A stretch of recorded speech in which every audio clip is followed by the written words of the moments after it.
India के साबिक वजीर आजम राजीव गांधी और उनके भाई संजय गांधी दोनों ही को रफ्तार और मशीनों से बहुत प्यार था। एक तरफ राजू हवाबाजी के असूलों पर अमल करते थे तो दूसरी तरफ संजय हवाई जहाज को कार की तरह चलाते थे। तियारे को हवा में कलाबाजियां लगवाना उनका शौक हुआ करता था। इससे पहले कि वीडियो स्टार्ट करें, अगर आप हमारे चैनल पर पहली मर्तबा है तो प्लीज़ हमारे चैनल को ज़रूर सब्सक्राइब कर दीजिएगा। कमेंट के अंदर कीमती ख्यालात का इजहार भी ज़रूर कर दीजिएगा।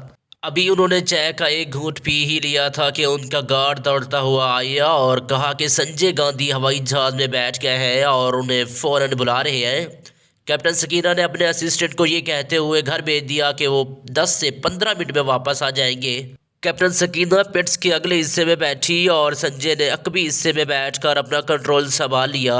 उन्होंने सुबह 7:58 पर टेक ऑफ किया। संजय ने हिफाजती कवायद को नज़रअंदाज करते हुए रिहायशी इलाके पर 3 लोब लिए यानी गोते लगे। वो चौथा लोब लगाने ही वाले थे जब कंट्रोल टावर में बैठे त्यारे को देखने वाले लोगों का मुंह उस वक्त खुला का खुला रह गया जब उन्होंने देखा कि त्यारा आशुका होटल के पीछे अचानक गायब हो गया। सकीना के मुआवन ने भी तेजी से जहाज को नीचे गिरते देखा।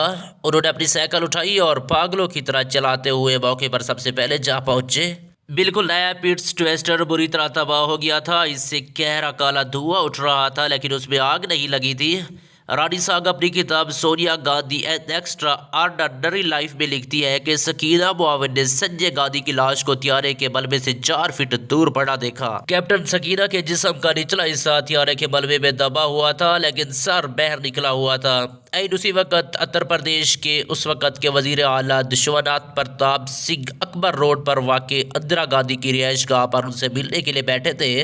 अचानक वीपी सिंह ने इंदिरा गांधी के असिस्टेंट आर के धून को ये कहते हुए सुना कि एक बड़ा हादसा हो गया है। इंदिरा गांधी बिखरे बालों के साथ बह रही और कार में बैठकर धुआं के साथ रवाना हो गई। वीपी सिंह भी उनके पीछे गए। इंदिरा गांधी के पहुंचने से पहले ही फायर ब्रिगेड ने दोनों लाशों को त्यारे के मलबे से निकाल लिया था और उन्हें अस्पताल ले जाने के लिए एम्बुलेंस में रखा जा रहा था। रानी सिंह अपनी किताब में लिखती है कि इंदिरा गांधी खुद एम्बुलेंस में बैठकर राम मनोहर लोहिया अस्पताल पहुंच गई। वहां डॉक्टरों ने दोनों को मुर्दा करार दे दिया। अटल बिहारी वाजपेयी और चंद्रशेखर सबसे पहले अस्पताल पहुंचने वालों में शामिल थे। इंदिरा गांधी अपने आंसू और एहसास छुपाने के लिए स्याह चश्मा पहन रखा था। जब डॉक्टर संजय गांधी की मशकशुदा लाश पर काम करते रहे, इंदिरा गांधी उसी कमरे में ठहरी रही। इधर हादसे की खबर सुनकर संजय गांधी की अहलिया मनिका गांधी भी अस्पताल पहुँच गई। इंदिरा उस कमरे से बाहर आ गई जहां संजय की लाश थी। उन्होंने मनिका को तसल्ली दी और उन्हें अगले कमरे में बैठकर इंतजार करने के लिए कहा। उन्होंने कैप्टन सकीना की अहलिया और वालदों को भी तसल्ली दी। संजय की लाश पर डॉक्टर को 3 घंटे लगे। जब उन्होंने अपना काम ख़त्म किया तो इंदिरा ने उनसे कहा कि अब आप कुछ मिनट के लिए मुझे मेरे बेटे के साथ छोड़ दें। डॉक्टर को हिचकिचाए लेकिन इंदिरा ने सख्ती से उन्हें वहां से चले जाने को कहा। ठीक 4 मिनट बाद वो कमरे से बाहर आ गई। वो उस कमरे में गई जहां मनिका बैठी थी। उन्होंने मनिका को बताया कि संजय आप इस दुनिया में नहीं है। इससे कबल जब डॉक्टर ने संजय की लाश पर काम कर रहे थे तो वो एक बार फिर उसकी जगह चली गई जहां संजय का हथियारा गिरकर तबाह हुआ था। बाद में ये अफवाह फैल गई कि इंदिरा संजय की घड़ी और चाबियों का गुच्छा ढूंढने के लिए वहां गई थी, लेकिन इन अफवाहों में कोई हकीकत नहीं थी। उन्हें संजय के ज़ाती सामान में कोई दिलचस्पी नहीं थी। वो संजय की लाश को अपनी निगरानी में अकबर रोड अपनी रिहाइशगाह में ले आई जहां उन्हें बर्फ़ की स्लों के एक प्लेटफार्म पर रखा गया था। उनकी एक आंख और सर पर अभी भी पट्टी बांधी हुई थी और नाक पूरी तरह कुचल गई थी।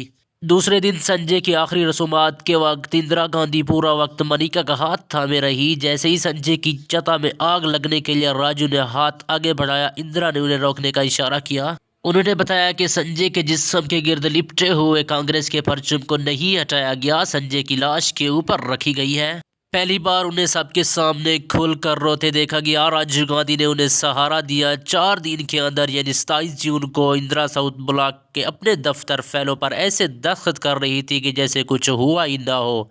राज थापर ने अपनी किताब ऑल द एयर्स में लिखा है कि संजय की मौत पर लोग रो पड़े और पूरा मुल्क गमगीन हुआ क्योंकि ये एक अफसोसनाक वाक़या था। लेकिन ये अजीब ही है कि उसके साथ लोगों में एक किस्म का सुकून भी था जो पूरे इंडिया में महसूस किया गया और यूं ही ज़िंदगी का चिराग बुझ गया। दोस्तों, आपको हमारी मालूमात कैसी लगी? अच्छी लगी तो वीडियो को लाइक, चैनल को सब्सक्राइब, कमेंट के अंदर कीमती